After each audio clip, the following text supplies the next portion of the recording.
ಹೋಗ್ತಾ ಇದೆಯಲ್ಲ ಇದೇ ಲ್ಯಾಂಡ್ ಡ್ಯಾಮ್, ಅದೇ ಡಾಮರ್ ರೋಡು. ಇದು ರಸ್ತೆ ಕೊಡ್ತಾರೆ, ಜಮೀನು ಇದು ಫ್ರಂಟ್ ಮಡಿಕೋತಾರೆ. ಡಾಮರ್ ರೋಡಿಂದ ರಸ್ತೆ ಕೊಡ್ತಾರೆ ನಿಮಗೆ. 20 ಅಡಿ ರೋಡ್ ಕೊಡ್ತಾರೆ.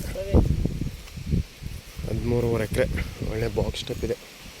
ಸೂಪರಾಗಿದೆ ಲ್ಯಾಂಡು. ಆಮೇಲೆ ರೈತರ ಪ್ರಾಪರ್ಟಿ, ಫುಲ್ ರೆಡ್ ಸ್ಯಾಲು.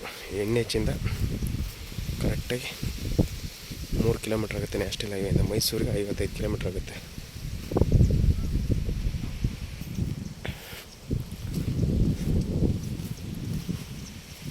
ಅಲ್ಲಿವರೆಗೂ ಬರುತ್ತೆ. ಪಕ್ಕದಲ್ಲಿ ತೋಟಗಳಿದ್ದಾವೆ. ಕೆಂಪು ಮೈಸೂರಿಗೆ 55 ಕಿಲೋಮೀಟ್ರ್ ಆಗುತ್ತೆ. NH ರೋಡ್ಗೆ 3 ಕಿಲೋಮೀಟ್ರ್ ಆಗುತ್ತೆ. 13.5 ಎಕರೆ ನೋಡಿ ಹೆಂಗಿದೆ ಮಣ್ಣು, ಫುಲ್ ಪ್ಯೂರ್ ರೆಡ್ ಸ್ಯಾಲು. ಇವರು ಎಕರೆಗೆ 26.5 ಲಕ್ಷ ಹೇಳ್ತಾವ್ರೆ.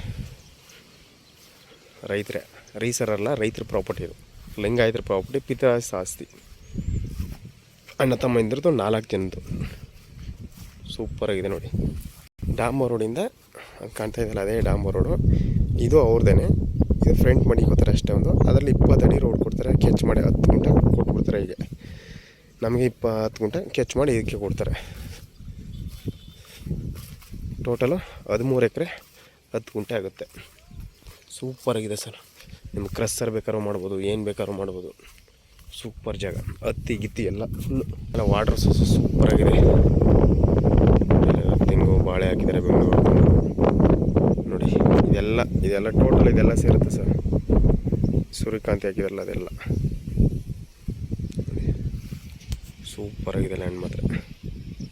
ಒಳ್ಳೆ ದೊಡ್ಡ ಮೋಡ್ರಿ ಸಿಗೋಲ್ಲ ಈ ಥರ ಲೋ ಬಜೆಟಲ್ಲಿ. ನೋಡಿ, ಲೋ ಬಜೆಟ್ ರೈತರ ಪ್ರಾಪರ್ಟಿ, ರೀಸೇರಲ್ಲ ಇದು. ಅದು ಹತ್ತಿ ಗಿತ್ತಿ ಎಲ್ಲ, ಹತ್ತಿನೆಲ್ಲ ನೋಡಿ. ಅಲ್ಲೆಲ್ಲ ಕಂಬ ಫೋಲ್ಸ್ ಇಲ್ಲೇ ಇದೆ. ಒಂದು 4 ಕಂಬ ಆಗ 150 ಅಡಿಗೆಲ್ಲ ನೀರು ಬರುತ್ತೆ ನೋಡಿ. ಇಂಟ್ರೆಸ್ಟ್ ಕಾಲ್ ಮಾಡಿ, ಶೇರ್ ಮಾಡಿ, ಲೈಕ್ ಮಾಡಿ, ಕಮೆಂಟ್ ಮಾಡಿ. Thank you for watching.